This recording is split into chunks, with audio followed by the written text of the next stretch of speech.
welcome to another edition of the GK Woga Insider along with Nastia and I'm Ray Canterbury. Today's show comes on the heels of some very exciting news. Nastia, you were recently named to the U.S. Olympic team. I know you have to be thrilled about that. Yeah, it's definitely been a big dream of mine ever since I was really young, so to finally achieve that, it means, the world to me. So, but, the hard work doesn't stop here. It only gets harder from here, just trying to train and trying to get in the best shape of my life. And, there's little things here and there that needs to be improved, and I'm working on it, so I'm getting really excited. Has it really hit you? I mean, or does it seem like a dream that you'll be going to the Olympics?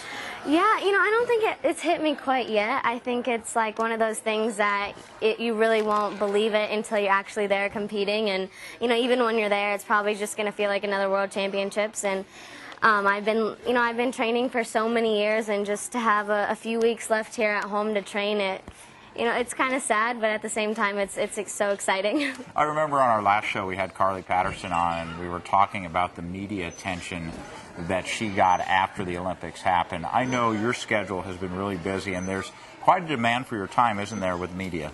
Yeah, definitely, and I'm, a lot of local stuff, which is really cool because the community has always been behind me all the way, so that's really exciting. And but you always have to make room for training because that's definitely the most important thing. And without training, you're not gonna, be who you are today. So you always have to get that in. But does that become a distraction a little bit? All the attention, or you keep getting requests for a video or news report or whatever?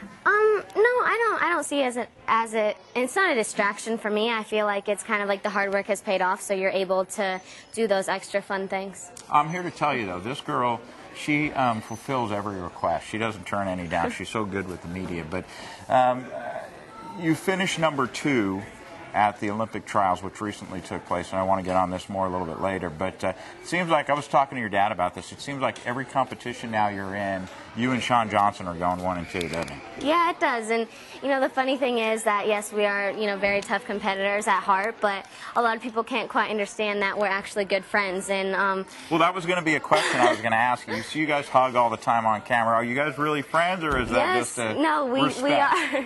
It's funny because, nobody can believe it, but we are actually great friends, and we get along really well. We, enjoy a lot of the same things, and, I think that's also great because it's not just me and her. It's the whole team that we have such a great bond, and I think that, that really shows in our performance and our results. We are the reigning world champions, so going into Beijing, we're the ones to beat, which kind of puts a little more pressure on you, but it also makes it more exciting. Okay, the U.S. is supposed to be the #1 team in the world. Do you think that's true? Yes, I do. Okay, good answer. That's a good answer. Well, it all started a couple of weeks back. You were at the Visa Championships, and just your overall impressions of how you did there. There was one mistake I had the first day, but, it was the very first event, so it was kind of like getting things under your belt, and I was really, really happy with how everything else went, and especially the second day. And, it was the start to the summer, so then we had trials, and now we have a final selection camp coming up. Well, I want to talk more about the U.S. Olympic trials, but first we're going to look at some video footage from those Visa Championships that took place just a couple of weeks ago. So here we go. First off, Nastia, you're on the beam. Talk about this and what's happening.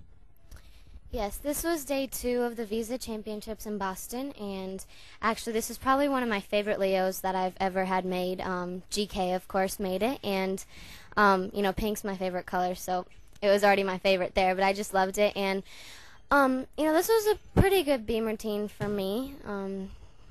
I guess it starts out with my series and my full turn. I've been doing this routine since, the beginning of this year, so I've started to feel pretty comfortable with all the skills. That skill right there was a new skill that I did add at the beginning of the year, but like I said, I've been pretty comfortable with everything and, getting more consistent throughout the year, so it was a pretty good routine for me.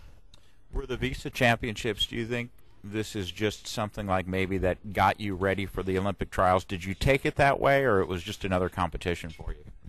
Yes, I definitely took it as, a stepping stone up to trials and, of course, to the Olympic Games. And with every competition, I gained a lot more experience and learned, more lessons. And I think it mentally it really prepares you because it's a big arena, a lot of people, and that's how it is going to be at the Olympic Games. So all of these competitions are definitely great steps towards Beijing. How do you rate your overall performance on this beam routine? Pretty good, actually. I didn't have any significant big bobbles. Yeah, Yeah, that was probably one of my better routines this year, so it was pretty good. I have never seen her look so confident, so clean, and so great. That is going to... After the Visa Championships, it was on to the U.S. Olympic trials. How much pressure is that going into something? I've never been a part of anything like that, but I would imagine mentally that's tough just going into it.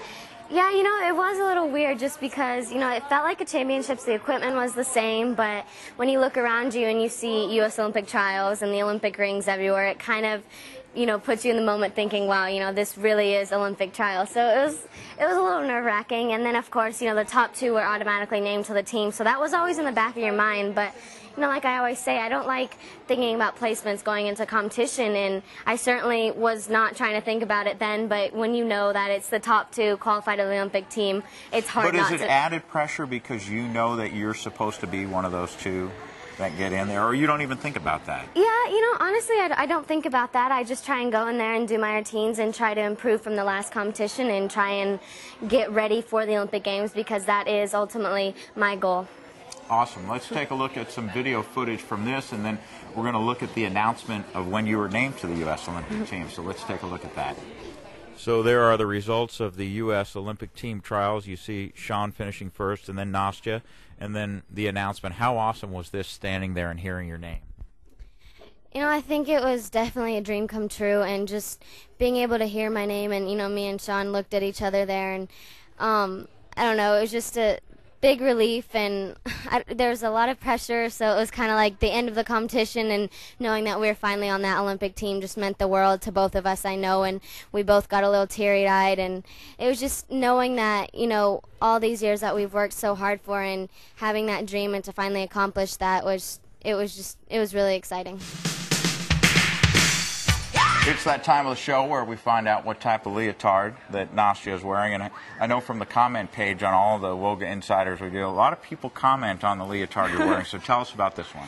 This one's probably one of my favorite ones from the newest GK catalog, The Road to Beijing, so it's kind of, you know, good leotard for this moment, and, you know, it's Adidas where you see the 3 stripes, but it is also GK, so that's really neat because, you know, GK obviously makes the best leotards in you know, the world, so I think that them working with Adidas makes it really cool because Adidas is also a sponsor of the national team, and, you know, all the little kids always want leotards that, like, we wear, so I think that makes it really cool for them.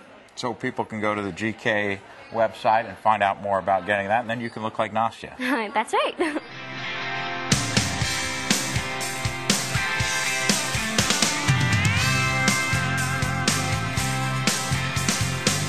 That's going to wrap up another edition of the GK Woga Insider. Before we go, Nastia, I had a question in my mind that I wanted to ask you. When you see things like that Visa commercial where you're on the little ballerina thing, or you're on video games or anything, how cool is that to see yourself doing that?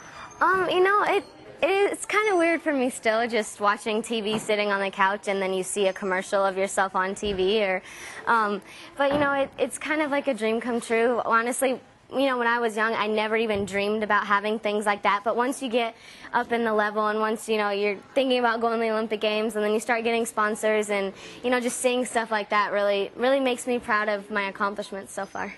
Well, cool. I know we're going to do another show before you take off, so hopefully we'll be able to get your mind and your thoughts and everything else heading off to Beijing, and I know that's going to be an awesome experience for you. Thank you. So on the next time, we'll talk about my final preparation for Beijing. Cool. For Nastia Lukin, I'm Ray Canavera. Until next time, so long.